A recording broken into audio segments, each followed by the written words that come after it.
Welcome back. It's been a bit longer than a week since the first video, I know. Things get in the way, and also lockdown, not being able to get over here and work on the damn thing.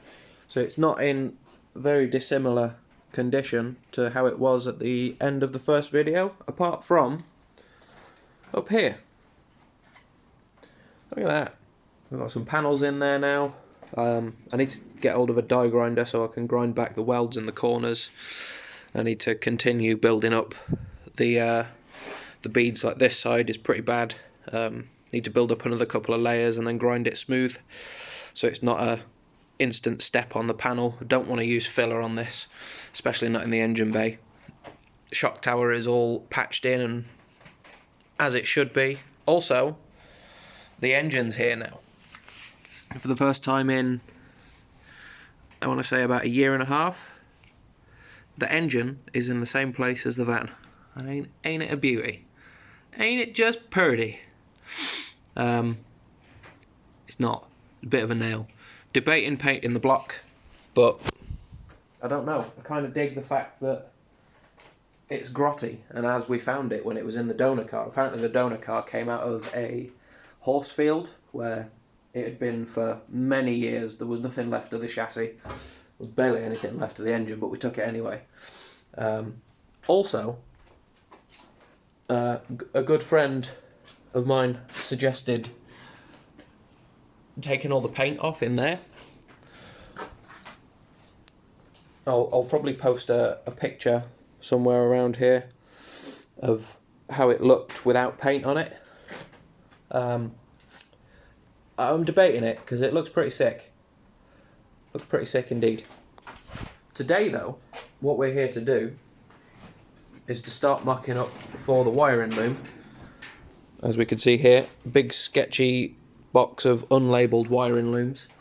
Because we're doing a bay shave and a wire tuck, I'm gonna basically make a loom using those looms as the template mock-up, I guess. I'd rather not cut and hack stuff in place on the VR6 loom, so I'm going to make a new one that's all the right lengths right from the off. Then it eliminates chance of dodgy connections or dry solder joints, because I'm not that great at soldering, so extending looms ain't the thing for me. Wiring in general isn't the thing for me, but neither is engine swaps and welding and base smooths, but we're here anyway, so I think let's just dive right in like we did in the first episode. Let's go. So, I've got, well, I'm pretty sure this is the loom that came out of the Caddy. So, I've got a couple of labels helping me. I've got wipers, side repeaters, side repeater, there's some headlight ones as well somewhere. Headlights are there. First job, really fun. I'm going to try and get the wires that I need that were originally in the engine bay for the Caddy out of this loom and then route them through the engine bay somewhere that you can't see them. Because a lot of the stuff is either going to be moved to the back or underneath, like under here, in the backs of the bumper. Yep, predominantly it will be stuff getting moved to the back though. So yeah, I need to get the wires that are staying in the bay out of this loom, and then we can start to build off that for the final loom, if that makes sense. Hope you're all still following what I mean here. Again, there is probably a way better way to do this, but this is the way that I think I'm going to try it. Leave a comment down below if you've got a better way of doing this lot. That lot up there is the loom for the interior, like the switches and stuff like that, so that can pretty much go untouched. Might just be a case of stripping some bits back for like all the accessories that I'm not going to be using. But without further ado, let's get stripping this wiring loom down, shall we?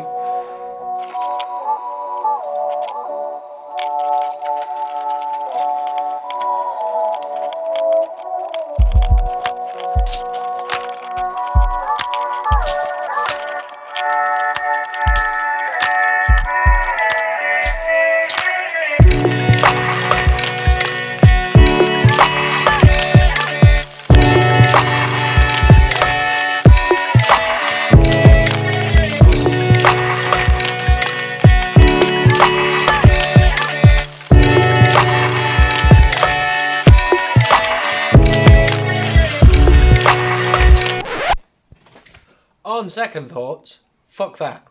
I already hate it. Stripping about 20-year-old wire off, 20-year-old tape off 20-year-old wires is not fun. So, I've had another idea. Excuse me. Pardon me. What I'm going to do is I'm going to make the layout of the loom out of string, and then start labelling that string with how many wires I need to run to each location. Hopefully, that'll make my life a little bit easier. So I'm going to put the front end on, get the lights all in. Thing about where I'm putting the washer bottle, that's either going underneath one of these or it's going all the way in the back. Most likely will be all the way in the back though, so that's not to worry about on today's loom doings. Words are really hard, guys, come on. So yeah, let's get some string going. I'll run it down where I think I'm going to be running the unit, which will be inside of that chassis leg there, and then out somewhere in the footwell area, then directly up to the fuse box. And there's already a hole in here that we can use down there for the rest of the loom, and we can also run over the top of the arch in there. There's a good bit of space up there that I can use for running wiring loom. So I'll take this wing off as well, and then we'll continue with string. Here we are. Got my string, got my tape. Need a pen, not gonna lie. But as long as I leave it in place before I get a pen, I'll be able to label it then.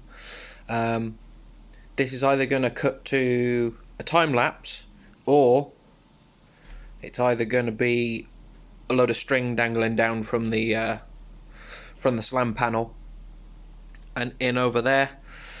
Depends on if I can get this phone to stand up on its own or not, which reminds me I need to 3D print some sort of like holder, bipod type thing. Unless anyone's got one they want to send me, that would be fucking awesome. That make things a lot easier to film rather than having to balance it on stuff like wiring loom and the work light there. But yeah, so let's get to wiring. So, I found somewhere to mount the camera. It's balanced on the work light, which is balanced on the roof. You might fall, you might not. But we got the string, we got the knife, we got a pen, we got some tape somewhere, just got to figure out a route for the headlight loom. I would quite like to have this detachable because I can see the front end coming off this quite a lot. So rather than having to undo the 4/6 once it's got fog lights in it and whatever else ends up being attached to this slam panel, I'd like that to come off on maybe one connector. That'd be wonderful. Who knows? We might be able to do that, we might not, but hopefully with this little string mock-up we'll be able to tell by the end of today. My original thought just then was to run inside of the front of the crash bar, but if this gets changed to tubular, which there's a strong chance it will, that's not going to work because the tube would be completely different to this. So, got a little loop on the end here. I'm going to tie that around the indicator plug.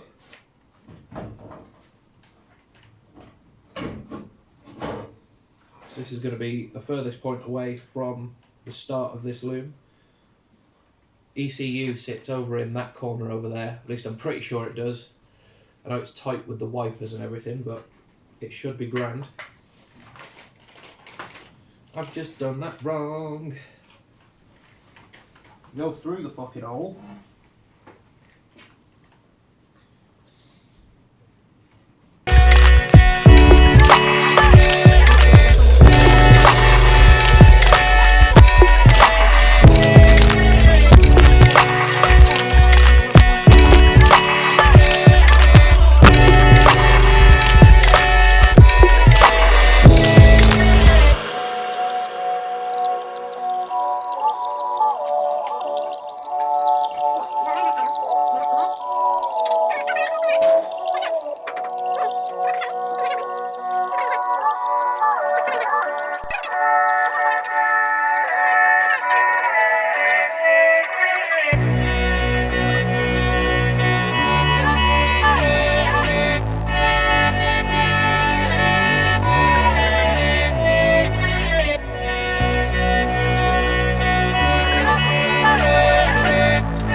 So, the battery died after I was recording that string section down here. So, yeah, fucked that up. Back here today with a couple more ancillaries for the engine. So I've got my throttle body, alternator, and in here is my power steering pump. That's off a BMW Mini. I'll either be using that or the power steering pump off. I think I can use one off an A-Class Mercedes. They use a electro-hydraulic pump, I think it's called. So what I'm going to do today is mount up some of the stuff on the engine and then probably put the wipers in as well, so I've got a little, I know where the plug goes, it's somewhere around the middle, but I'd like everything to be the right length. I will get the engine harness on, which is in that bag down there. We'll get that sort of placed on and figure out where the twist plug goes and where we can hide everything so it's nice and tucked. And then hopefully we'll be able to make another string template for where the wiring goes to the engine harness, if that makes sense. I know what I mean in my head, but I'm not sure if that's actually the way to put it across. So yeah, let's crack on. Now, what with the engine being sat on a tyre, less than optimal, it's in quite a difficult place to work on it. So this could be some interesting footage. I don't know if it's actually going to be useful, but here we go. Let's see if I can remember how to put a VR back together.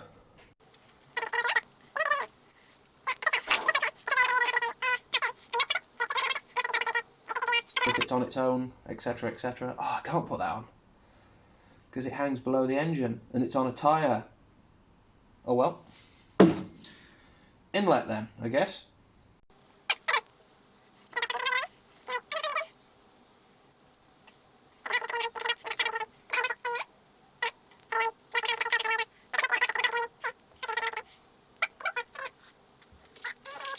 Got the one. Ooh, that's gritty. These bolts will all be cleaned before the final assembly, don't worry. So, there we go. Put that one. And that one. I think it goes that way. Nope, it does go that way.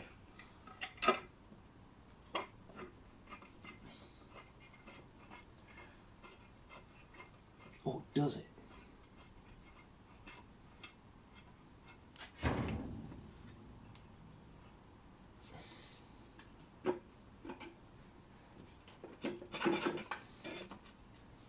No, that's because the dipstick's the wrong way around. Never done that one before. Then same thread, I think these ones.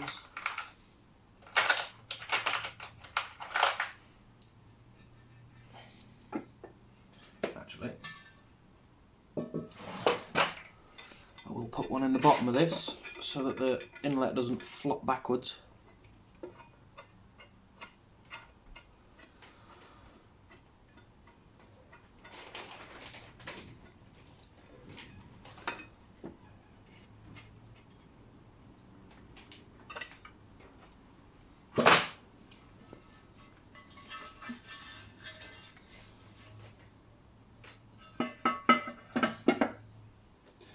Such a shame to cover that rocker cover up. Might be tempted to polish the inlet manifold as well, but it's a lot to polish. You can see I've already started it. Just didn't have the right papers to get through the casting. The cast marks even. There's that. I'm pretty sure once it's fully fitted there's a brace on the back for this so it doesn't flop around. At least I hope so.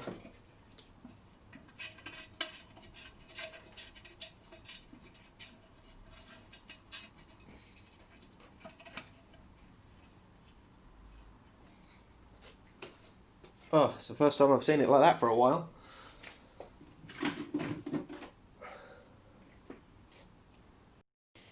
Alright, I've just been going through the the looms that I've got that I think connect to the engine on this. I just found this one. The only thing that's labelled on it is this that I've written. I think that says honk.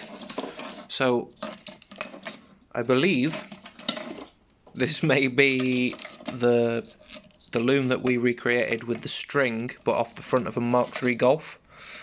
Because these aren't Mark II Caddy plugs. I'm pretty sure that's the slam panel loom off of a Mark III. So we don't need that for today. We do need, however, this one. I've got one, two, kind of a sensor plug missing down here. I've got the blue and the yellow. I've got no brown. I'm pretty sure this engine runs a brown sensor as well. You got that one plugged into there. This, I've got to figure out where it routes. I'm pretty sure that it goes behind there almost. It seems a bit tight down there, and I know that now that the twist plug goes to the back of the engine, which is good news for being able to hide stuff. This is stuff like that. It doesn't really bother me. That's once it's in the engine bay and everything's done up, you're really not. That's not it. It doesn't matter. What I will look into doing, however, is flipping the coil pack upside down. Maybe run the plug at the bottom, so I've not got a plug coming up and over the top. This one obviously can't be moved. That's, I think, the cam position sensor. Do apologise. The light in here is horrible. Let's have some of that, shall we? Some extra light. There we go. So obviously this plug has got to come up to, I think, here somewhere, just below the coil pack. We've got a sensor over here on the throttle body, and then obviously you got lambda sensors. I'm sure there's other stuff that goes on the back as well. Starter motor, which I think is on that little bit there, because that's got an earth strap and some alternator plugs on it. Yeah, I'm just figuring it out as I go. But yeah, I'll crack on. And this is already, shall we say, a headache? This is one of the reasons I don't like wiring. Because I never label anything properly, and then when it gets to this stage, I don't know what I'm looking at. Which is always handy when you're trying to build a car. Trying to find one of those looms with one of these plugs that matches up with that one, and so far none of them do, which is a little bit concerning, a little bit weird. Anything in there?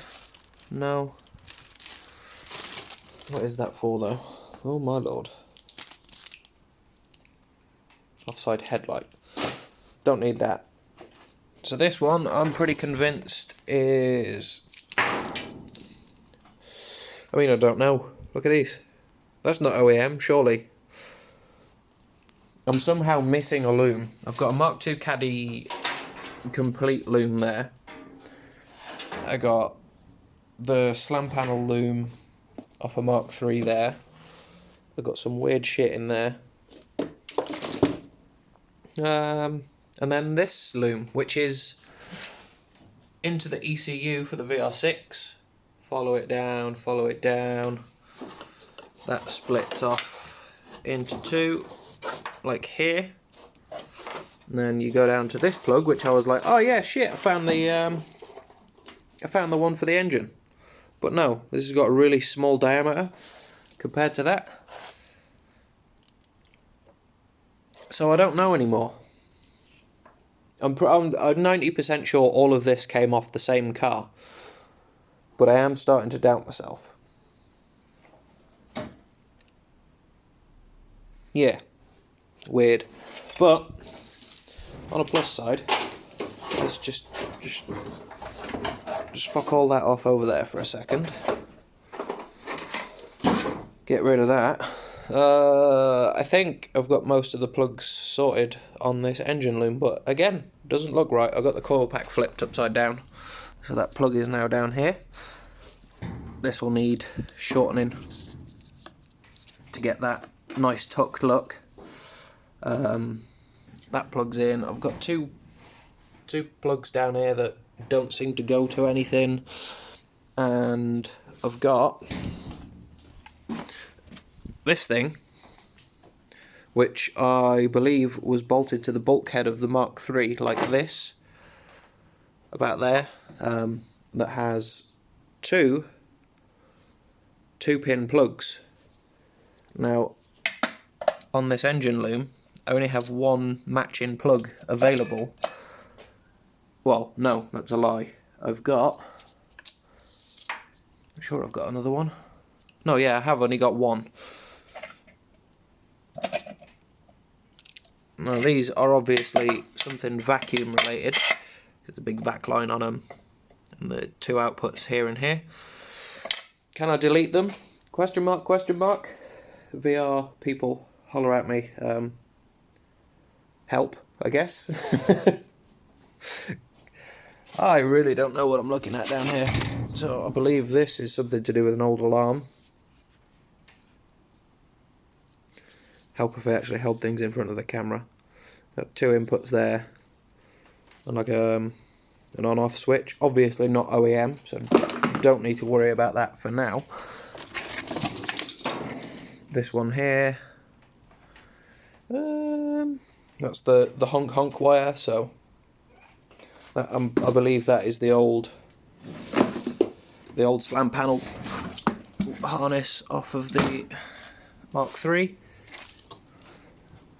Again, another weird one with some non-OEM shit on it. I don't know what's going on, guys. I just don't. Let's have a look on this loom, because yeah, see, this is done in gold pen, and I can distinctly remember labelling Caddy stuff with the gold pen. You got the fuse box end here. Some fucking monster 80 amp fuse, probably for the glow plugs, maybe. Side repeaters, brake reservoir even. And it doesn't look like, oh yes there is. We've got a twist plug here.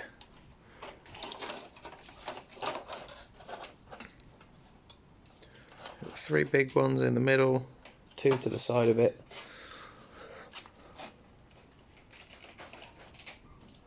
I don't think it's that one. Right, so there's a big notch just there, and a double notch there. Let's have a look in here.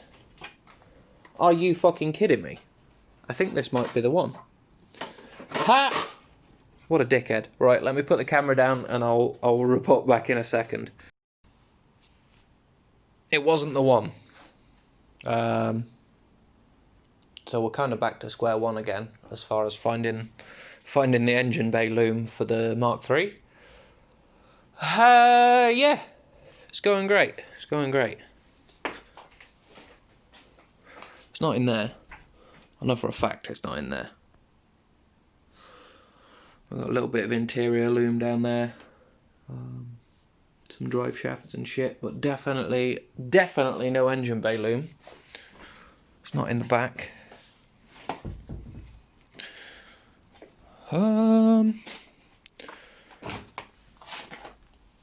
What we got here? We got a strimmer and a pedal box. It's not in there. Shit. Shit. I don't know what to say. Feeling a little bit stupid, but also just questioning where I got mismatching looms from when I've only stripped one Mark III Golf VR and one Mark II Caddy, and I straight up have no idea what any of this stuff is. I usually recognise plugs from around the engine bay.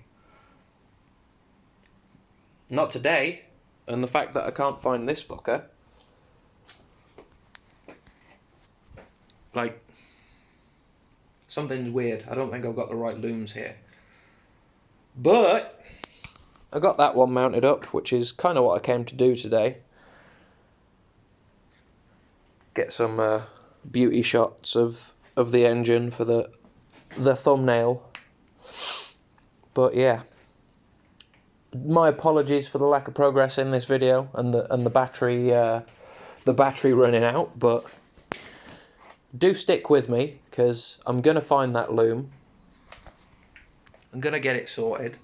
I'm gonna find all the right shit for the van, and we shall continue, I guess. I think next time might be another welding episode, mainly because we need to finish off that side of the engine bay and find a firewall. If anyone's got a Caddy TDI that they're breaking and they don't mind pulling the firewall out for me, please, because I need the mounts for the hydraulic clutch master cylinder. The firewall can go back in then, that'll all be done, skimmed, gold taped up and whatnot, and then we can really start motoring away at getting that thing mounted in the engine bay properly. Baby steps, I guess. Baby steps. Thanks for watching. I'll see you next time. Peace. I've only gone and found it. It was in that fucking bag, tucked right at the back of that bench. Serves me right for not being organised, I guess. But we found the right loom. I'm fairly confident I've marked the right loom, because this is the only one that's tagged ABS for anti-lock brakes, and the Mark III that I broke is probably the only car I've ever had with ABS apart from the Mark IV, but we don't like to talk about that. So I've got all these here. I think these are for the knock sensor and the crank position sensor. There's another brown one down here that's not got a lead on the other harness, but we'll find it, I'm sure. This weird shit, I don't know, that feels like a bit of a pressure switch maybe. But the main thing, we've found the plug. We found it. Now all I've got to do is take all of this off, because the battery isn't going here. The battery's going all the way back there, so that's going to need to be rerouted. So what I'm going to do is, I think I'm going to take this home and strip it down to basically bare plugs and stuff like this, so that I can relocate them. If I can strip the loom further back, I can relocate them further away from where they are. The main goal is to have just the engine in the engine bay. That's what we're going for. So yeah, I'm going to take this home and strip it. I'm not rolling the outro again. Fuck that. Bye.